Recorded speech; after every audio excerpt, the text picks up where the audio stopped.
எல்லோருக்கும் வணக்கம். மேடையில் இருக்கும் பெரியவர்களுக்கு வணக்கம், வந்த பத்திரிகை நண்பர்களுக்கு வணக்கம். ரொம்ப ரொம்ப ரொம்ப சந்தோஷமா இருக்கு. ஃபர்ஸ்ட் உங்க எல்லாரையும் இப்படி பார்க்கும்போது, தனித்தனியா இல்லை, எல்லாரையும் ஒன்றா சேர்த்து இப்படி பார்க்கும்போது அது ஒரு பெரிய சந்தோஷத்தை தருது. Okay, anyway good evening to one and all.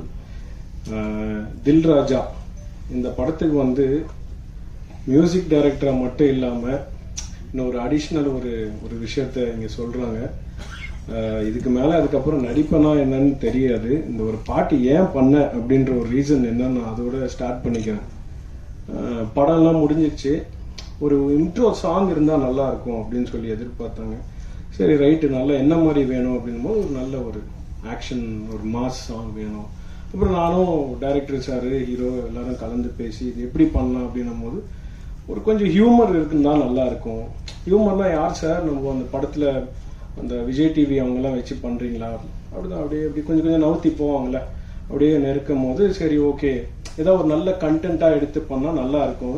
Just ஒரு சாங்கா இல்லாம இருக்குதான் இல்லையா அப்படின்னு நினைக்கும் போது ஒரு காமெடி எலிமெண்ட் என்ன பண்ணலாம் அப்படின்னு சொல்லி யோசிச்சுட்டு இருக்கும் போது ஒன்று கிடைச்சிது. சரி சார், இப்போ இது யார் சார் பண்ண போறா அப்படின்னு ஹியூமரா காமெடியா யாராவது கிடைச்சா பார்ப்போம். லாஸ்டா எண்டில் ஒரு சாமியார் கெட்டப்புக்கு ஒருத்தன் தேவைப்பட்டான். அப்புறம் தான் ஃபைனலா தெரிஞ்சது அந்த சாமியாரே நான் தான், அப்படிதான் இருக்க போகுதுன்றது ஃபைனலா எனக்கு புரிஞ்சிருச்சு. ஏன்னா நீங்க அப்புறம் சார் சொன்னாரு வந்துருங்க காமெடி பண்றதுக்கு ஆள் வேணும், யாரும் கிடைக்கல, நம்ம தான் இருந்தோம் ஃபைனலா. அதுல என்ன ஒண்ணுன்னா இப்பதான் பாக்குறேன், நான் வனிதா மேடம் பக்கத்துல உட்காந்து பார்த்துட்டு இருக்கும் போது அந்த ஹீரோயின் கூட அவ்வளோ எக்ஸ்போஸ் பண்ணல, நான் தான் பயங்கரமா எல்லாம் காட்டி எல்லாருக்கும் சந்தோஷத்தை கொடுத்துருக்கிறேன். அந்த பெருமை என்ன சேரும். தென் கம்மிங் பேக் டு தில் ராஜா, டைரக்டர் ஏ வெங்கடேஷ் சார் படங்கள்லாம் நான் பார்த்தது உண்டு. நான் விஜய் சாரோட பெரிய ஃபேன், இப்போ விஜய் சத்யா ஃபேனு, ஆனால் விஜய் சார் ஃபேன் நான். ஸோ வந்து சார் டைரக்ஷன்ல நான் என்னைக்காவது ஒரு நாள் மியூசிக் பண்ற மாட்டேனா அப்படின்லாம் தவறு இருந்திருக்கேன். இந்த படம் எனக்கு கரெக்டா வாய்ப்பு அமைஞ்சிச்சு மியூசிக் பண்ண.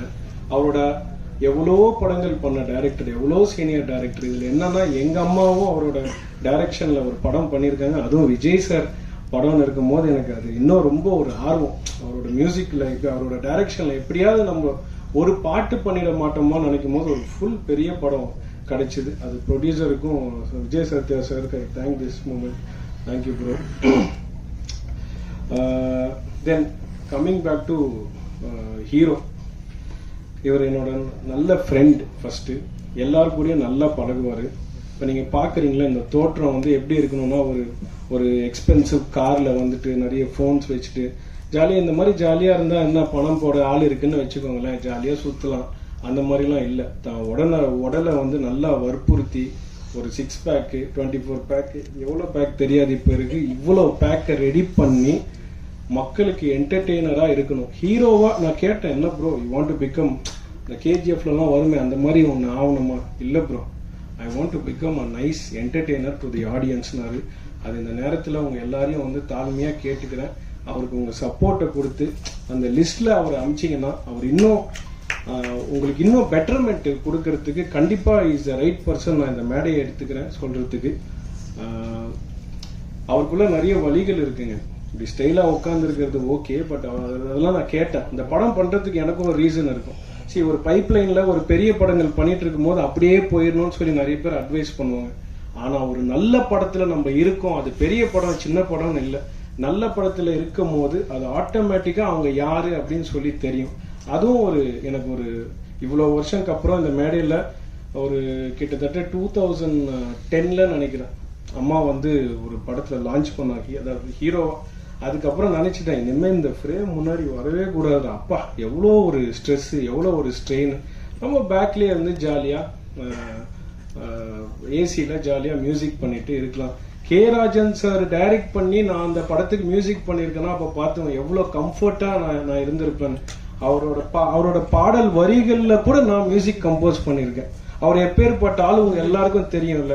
ஏன்னா அது வந்து மை கப் ஆஃப் டீ. நான் வந்து ஸ்டுடியோல ஒருத்தரை கன்வின்ஸ் பண்ணி பாட்டை பண்ணி அது வெளியே வரும்போது I have that confidence. But camera முன்னாடி இத்தனை பேர் அங்கே ஷூட்டிங்கில் இருப்பாங்க, நம்ம அதை வந்து உள்வாங்கி அதை வந்து ஒரு ஒரு என்ன சொல்றது ஒரு கடவுளாக பார்த்து பண்ணுறாங்கன்னும் போது எங்க எல்லாருக்கும் ஒரு ஹேட்ஸ் ஆஃப். அதில் வந்து ஒரு மாற்றமே கிடையாது. இவ்வளோ பெரிய படங்கள் 27th வரும்போது நான் கூட கொஞ்சம் எனக்கு எல்லாருக்கும் இருக்கிற பயம் எனக்கும் இருக்கும். ஏன்னா என் ஃப்ரெண்ட்ஸுக்கெல்லாம் நான் வேற சோஷியல் மீடியா அவ்வளோ இல்லை, வாட்ஸ்அப் ஸ்டேட்டஸில் வைக்கும்போது இன்னும் 27th இவ்வளோ படங்கள் வருதா, அது மத்தியில் எப்படி இது அப்படின்னு சொல்லும் போது கண்டிப்பாக அவரோட கான்ஃபிடன்ஸ் ஒன்று இருக்குது. நல்ல படம்னு அவர் நம்புறாரு.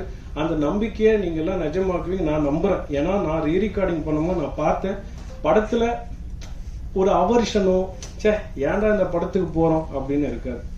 ஓகே, ஒரு நல்ல படம் பார்த்தோம், ஆஹா ஓஹோ பிளாக் பஸ்டர் பந்து பாரு இந்த பாடத்தை அப்படிலாம் எதுவுமே சொல்றதுக்கு இல்லை. காமன் மேன் டிஃபிகல்டிஸ் என்ன, ஒரு ஃபேமிலி மேன்ல இருக்கிற டிஃபிகல்டிஸ் என்ன தான் படம். ஸோ அந்த மாதிரி படங்கள் கண்டிப்பா மக்கள் மத்தியில போகும்ன்றது எனக்கு மிகப்பெரிய நம்பிக்கை இருக்கு. பெரிய படங்கள் பண்றதோட நடுவில் இந்த மாதிரி ஒரு குட்டி படம் போய் வெற்றி ஆகும்போது இல்லை, ப்ரொமோஷனே தேவைப்படல, மவுத் டாக்கே. நேற்று என் ஃப்ரெண்ட்ஸ்லாம் ஒரு படம் இதை பார்த்தியா, அந்த படம் மென்ஷன் பண்ணல நான், ஏன்னா அங்கே இந்த படத்தோட ப்ரொமோஷன் ஆயிடும். அது போய் பார்த்தியா, அந்த படத்தை பார்த்தியா, எல்லாரும் சொல்றாங்க மவுத் டாக்கா இருக்கு. அப்போ போய் நம்ம பார்க்கும் போது ரெண்டுமா நல்லா இருக்கு, முகங்கள் விடுங்க, ஆனா அந்த ஹார்ட் ஒர்க். ஸோ அந்த கண்டிப்பாக இந்த படம் ஒரு நல்ல இடத்துக்கு போகுன்றது நம்புறேன். அந்த நம்பிக்கையை உங்களோட எல்லாரையும் ஷேர் பண்ணிக்கிறேன். யாருக்காவது இந்த பாட்டு பிடிக்காம இருந்தா மன்னிச்சுக்கோங்க, வேற வழி இல்லை, வேற சாமிஜி யாரும் அந்த டைம்ல கிடைக்கல. அந்த டைம்ல அந்த கரெக்டா அமைஞ்சுது, என்னை யூஸ் பண்ணிக்கிட்டாங்க, நானும் அதுக்கு போயிட்டேன். So thank you so much. இதுக்கப்புறம் திருப்பி சாமி ரோல்ஸ்லாம் பண்ண மாட்டேன், அவ்வளோதான். இந்த விஜய் சத்யா ப்ரோக்காக இந்த இது பண்ணேன். Bro, you have way to go and you will 100% succeed in this industry because I know the pains. You got this for you to understand what I'm talking to you. Because so far I know you didn't understand anything. So please give your support to him. And next movie, I think you're the heroine. I don't know whether I am the music director or not. I'll take your number when I'm going down. I'll make sure. That's why I made you to sit there. You did not sit next to me. You wanted to sit next to our hero Vijay Satya. That is his power. புரிஞ்சிச்சா? இன்னொரு வாட்டி சொல்லுவோம். சரி, அடுத்த படத்தில் நம்ம இருக்கமோ இல்லையோ நம்ம அந்த சைடு உட்காருமோ நம்ம பேசலாம்னு நினைச்சேன். அது நேராக நம்ம ஒக்கப்பட்டு நீங்கள் வேணா ஈவென்ட் பண்ணி இங்கே வந்து உட்காந்து டிரான்ஸ்லேட் லேட்டர். அது என்னன்னா கரெக்டான ஹீரோயின், கரெக்டாக அவங்களுக்கு என்ன பண்ணணும்னு தெரியுது. அதனால அடுத்த படம் அவங்க கண்டிப்பாக அந்த மேடையிலே எடுத்துக்கிறேன். ஷில் ஷைன் 100%. மாற்றம் கிடையாது. ஸோ ப்ரோ, அடுத்த படத்தை பற்றி நிறைய எனக்கு சொல்லலை, சொல்லுங்க. ஏன்னா இவரு ப்ரொடக்ஷன்ல எப்பவுமே சாப்பாடுக்கு எந்த குறையும் இருக்காது. அதே டைம்ல யாருக்காவது எந்த பேமெண்டா இருந்தாலும் உடனே வந்துடும் இவர் இருந்தாருன்னா. அந்த விஷயத்தையும் சொல்லிடுறேன். ஏன்னா யாரும் கஷ்டத்துல படம் பண்ணக்கூடாதுன்னு நினைக்கிற ஒரு ஆள். ஸோ அந்த மாதிரி ஆட்களை வளர்த்தீங்கன்னா இன்னும் நிறைய பேர் அவர் கதை வந்து சொல்லுங்க. நல்ல கதைகள் கேட்டுட்டு இருக்காப்ல, நல்ல படம் பண்றேன். அடுத்த டைரக்டர் யாருங்க? அடுத்த படம் சாருக்கு புக் பண்ண டைரக்டர் எங்கேயும் இருக்கீங்களா? சார் சொல்லுவார். ஓகே, அவருக்கும் இந்த நேரத்தில் நான் வாழ்த்துக்களை சொல்லிக்கிறேன். சார், இவர் எல்லாமே பண்ணக்கூடிய வாய்ப்பு இவருக்கு கொடுங்க சார். ஏன்னா எதை வேணா பண்ணக்கூடிய விஷயங்கள் அவருக்கு இருக்கு. He'll go take it to the next level. என்ன போட்டியா இருந்தாலும் போடுறதுக்கு ரெடி. ஏன்னா இவர் மேல இவருக்கு நம்பிக்கை இருக்கு. நானும் இவரை நம்புறேன், நீங்களும் நம்புவீங்கன்றது நினைக்கிறேன். Thank you so much for this opportunity sir. நம்ம 27th அப்புறம் நிறைய பேச வேண்டியது இருக்கு. உங்க எல்லாரையும் சந்திக்கிறேன். Thank you sir. Thank you so much. Thirumalai அண்ணன், நீங்க ஓப்பனிங்னால நான் மறந்துட்டேன். நிறைய பேர் நீங்க கொஞ்சம் பேசினாலும் அதுல உண்மை இருக்கும். கொஞ்சம் நிறைய தான் பேசுனீங்க, பட் இருந்தாலும் அதுல தெளிவு இருக்குங்க.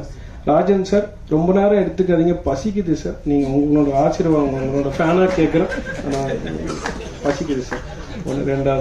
மூணாவது விஷயம், ரொம்ப கலையா இல்லை, நாங்க மட்டும்தான் அப்படின்னு நினைச்சிட்டு இருந்தோம். ஹாலில் நானே, சத்யா ப்ரோ இவங்கெல்லாம் உட்காந்துருந்தோம். அப்புறம் அவங்க எப்பவுமே அப்படி அமைதியா இருக்காங்க. இவங்கெல்லாம் உட்காந்து இருக்கும் போது ஹிந்திக்கார சார் ரிப்போர்ட்லாம் போட்டு உட்காந்துருந்த போது இப்படியே சைலண்டா இருந்துச்சு. அவ்வளவுதானா, அப்படியே யாருமே இல்லையே, ஹீரோயின்ஸும் யாரும் இல்லை. ஏன்னா ஃபர்ஸ்ட் ஆடியோ லான்ச் நடக்கும்போது ஷெரீன்லாம் இருந்தாங்க, நல்லா பேசினேன். யாரும் இல்லையோ உட்காந்து. நம்மளுக்கு என்ன செட்டுக்கு வர முடியாதுல்ல, இப்படி எல்லாம் பார்த்து பேசினாதான் உண்டு.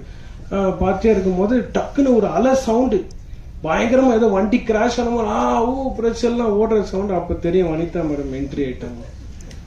அதனால ஸோ தேங்க்ஸ். இந்த மேடைக்கு வந்து I take this opportunity and to say this movie is going to be a good entertainer.